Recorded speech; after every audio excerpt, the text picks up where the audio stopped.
مش هيعرفوا يضروك، مش هيعرفوا يأذوك. سبحان الله. قل لا أملك لنفسي نفعا ولا ضرا إلا ما شاء الله. عايز إيه تاني؟ خلصت. فوض أمرك لله، ولو فوض أمري لله إن الله بصير بالعباد. خلصت. ما تقلقش من مخلوق، الله معك، الله معك. كل اللي مطلوب منك إن أنت تتوكل على الله وتبدأ من جديد وتعرف قيمة نفسك وتستعد. اللي فات ببساطة فات، خلص. هو ببساطة احنا بنقولها ببساطة، لكن اللي حصل لك ما كانش ببساطة وحاسينه ومقدرين. بس اللي فات ببساطة فات. ما هنقول ايه طيب؟ ما اللي فات خلص بس مش هيتغير. الماضي هيفضل معاك، لان الماضي هينفع يتغير؟ استحالة نعرف نغيره.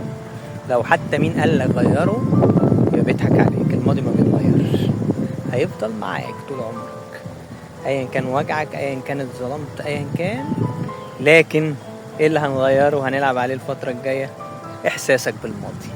فمحلولة، اطمن، محلولة معاك من القلب للقلب. عندنا رغبة صادقة نكون جنبكم في رحلتكم للتعافي، نرشدك، نقف جنبك، انك تقف على رجلك وتقوم من جديد بروح حقيقية، بدعم حقيقي مع بعض، ايد واحدة ببركة الله سبحانه وتعالى. فعلا انت مش لوحدك، اطمن، واللي جاي ان شاء الله خير.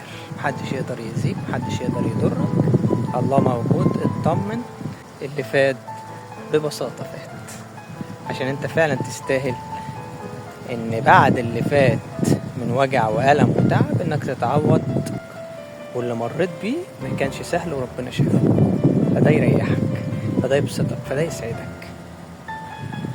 لان اللي حصل فيكوا ده لا يصلح ولا يجوز. ناس جميلة محترمة أصيلة جدعة ما عملتش غير الخير، ولاد أصول ويستحقوا التقدير، فخلصت.